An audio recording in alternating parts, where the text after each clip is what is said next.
द्रविडं त्वमेव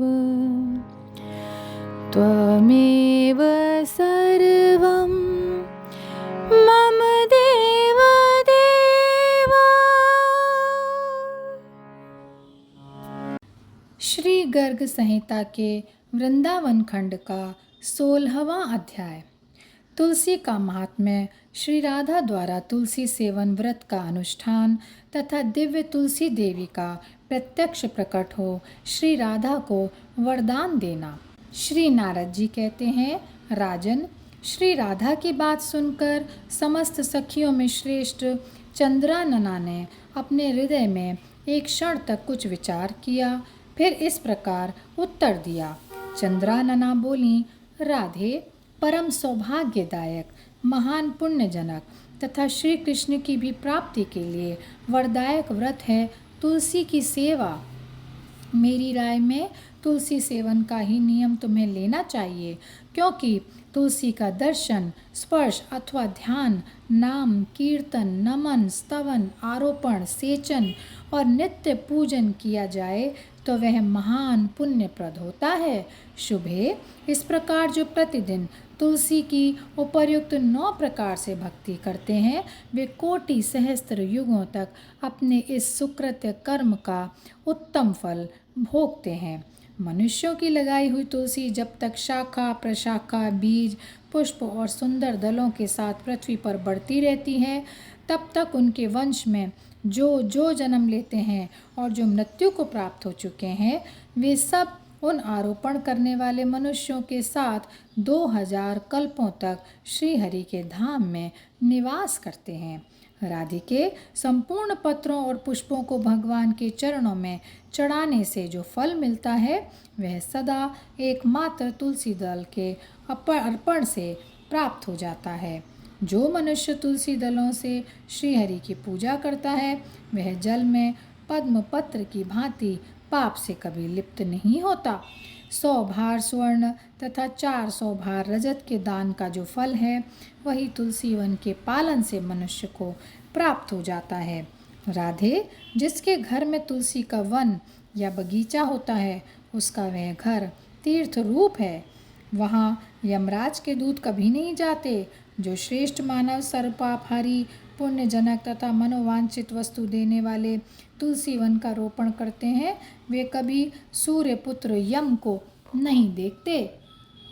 रोपण, पालन, सेचन, दर्शन और स्पर्श करने से तुलसी मनुष्यों के मन, वाणी और शरीर द्वारा संचित समस्त पापों को दग्ध कर देती है। पुष्कर आदि तीर्थ, गंगा आदि नदियाँ तथा वासुदेव आदि देवता तुलसी दल में सदा निवास करते हैं। जो तुलसी की मजरी पर सिर रखकर प्राण त्याग करता है, वह सैकड़ों पापों से युक्त क्यों ना हो, यमराज उसकी ओर देख भी नहीं सकते। जो मनुष्य तुलसी काष्ठ का घिसा हुआ चंदन लगाता है, उसके शरीर को यहाँ क्रियमाण पाप भी नहीं छूता। शुभे, जहाँ जहाँ तुलसी वन की छाया हो, वहाँ वहाँ पितरों का श्राद्ध करना चाहिए। वहाँ दिया हुआ श्राद्ध संबंधी दान अक्षय होता है। सखी, आदिदेव चतुर्मुख ब्रह्मा जी भी शांग धनवा श्रीहरि के महात्म्य की भांति तुलसी के महात्म्य को भी कहने में समर्थ नहीं है।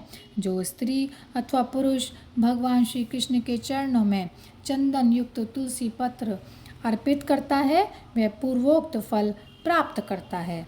अतः गोपनंदिनी, तुम भी प्रतिदिन तुलसी का सेवन करो, जिससे श्री कृष्ण सदा ही तुम्हारे वश में रहें। श्री नारद जी कहते हैं, नरेश्वर, इस प्रकार चंद्रानना की कही हुई बात सुनकर रासेश्वरी श्री राधा ने साक्षात श्रीहरि को संतुष्ट करने वाली तुलसी सेवन का व्रत आरंभ किया। केतकी वन में 100 हाथ गोलाकार भूमि पर बहुत ऊंचा और अत्यंत मनोहर श्री तुलसी का मंदिर बनवाया, जिसकी दीवार सोने से जड़ी थी और किनारे किनारे पद्मराग मणि लगी थी। वह सुंदर मंदिर पन्ने, हीरे और मोतियों के परकोटे से अत्यंत सुशोभित था तथा उसके चारों ओर परिक्रमा के लिए गली बनाई गई थी, जिसकी भूमि चिंतामणि से मंडित थी। बहुत ऊंचा तोरण, मुख्य द्वार या गोपुर उस मंदिर की शोभा बढ़ाता था। वहाँ स्वर्णमय ध्वज दंड से युक्त पताका फहरा रही थी। चारों ओर ताने हुए सुनहले वितानों चंदोवों के कारण वह तुलसी मंदिर वैजयंती पताका से युक्त इंद्र भवन सा देदीप्यमान था। ऐसे तुलसी मंदिर के मध्य भाग में हरे पल्लवों से सुशोभित तुलसी की स्थापना करके श्री राधा जी ने अभिजीत मुहूर्त में उनकी सेवा आरंभ की। श्री गर्ग जी को बुलाकर उनकी बताई हुई विधि से सती श्री राधा ने बड़ी भक्ति भाव से श्री कृष्ण को संतुष्ट करने के लिए आश्विन शुक्ला पूर्णिमा से लेकर चैत्र पूर्णिमा तक तुलसी सेवन व्रत का अनुष्ठान किया। व्रत आरंभ करके उन्होंने प्रतिमास पृथक पृथक रस से तुलसी को सींचा। कार्तिक में दूध से, मार्गशीर्ष में ईख के रस से, पौष में द्राक्षा रस से, माघ में 12 मासी आम के रस से, फाल्गुन मास में अनेक वस्तुओं से मिश्रित मिश्री के रस से और चैत्र मास में पंचामृत से उनका सेचन किया। नरेश्वर इस प्रकार पूरा व्रत करके वृष भानुनंदिनी श्री राधा ने गर्ग जी की बताई हुई विधि से वैशाख कृष्णा प्रतिपदा के दिन उद्यापन का उत्सव किया। उन्होंने 2 लाख ब्राह्मणों को 56 भोगों से तृप्त करके वस्त्रों और आभूषणों के साथ दक्षिणा दी। विदेहराज मोटे मोटे दिव्य मोतियों का 1 लाख भार और स्वर्ण का 1 कोटि भार श्री गर्गाचार्य जी को दिया। साथ ही राधा जी ने परम श्रद्धा के साथ प्रत्येक ब्राह्मण को 100 भार मोती और स्वर्ण प्रदान किया। उस समय आकाश में देवताओं की धुंदुबियाँ बजने लगीं, अप्सराओं का नृत्य होने लगा और देवता लोग उस तुलसी मंदिर के ऊपर दिव्य पुष्पों की वर्षा करने लगे। उसी समय स्वर्णमय सिंहासन पर विराजमान हरिप्रिया तुलसी देवी प्रकट हुईं। उनके 4 भुजाएं थीं, कमल दल के समान विशाल नेत्र थे, 16 वर्ष की सी अवस्था एवं श्याम कांति थी। मस्तक पर हेममय किरीट प्रकाशित था और कानों में कांचनजयमय कुंडल झिलमिला रहे थे। पीताम्बर से आच्छादित केशों की बंधी हुई नागिन जैसी वेणी में वैजयंती माला धारण किए गरुड़ से उतरकर श्री तुलसी देव जी ने रंगवल्ली जैसी श्री राधा को अपनी भुजाओं से अंग में भर लिया और उनके मुखचंद्र का चुंबन लिया। तुलसी जी बोली, कलावती कुमारी राधे, मैं तुम्हारी भक्ति भाव से वशीभूत हो निरंतर प्रसन्न हूँ। भामिनी, तुमने केवल लोक संग्रह की भावना से इस सर्वतोमुखी व्रत का अनुष्ठान किया है। वास्तव में तो तुम पूर्ण काम हो।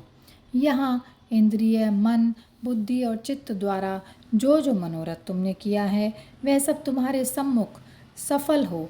पति सदा तुम्हारे अनुकूल हों और इसी प्रकार कीर्तनीय परम सौभाग्य बना रहे।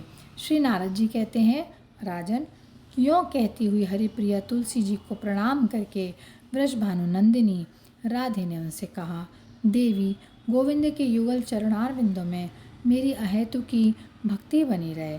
मैथिल राज शिरोमणे तब हरिप्रिया तुलसी तथास्तु कहकर अंतर ध्यान हो गई। तब से वृषभानुनंदिनी राधा अपने नगर में प्रसन्न चित्त रहने लगी। राजन, इस पृथ्वी पर जो मनुष्य भक्ति परायण हो श्री राधिका के इस विचित्र उपाख्यान को सुनता है वह मन ही मन त्रिवर्ग सुख का अनुभव करके अंत में भगवान को पाकर कृत्य कृत्य हो जाता है। और यहीं पर यह अध्याय समाप्त होता है।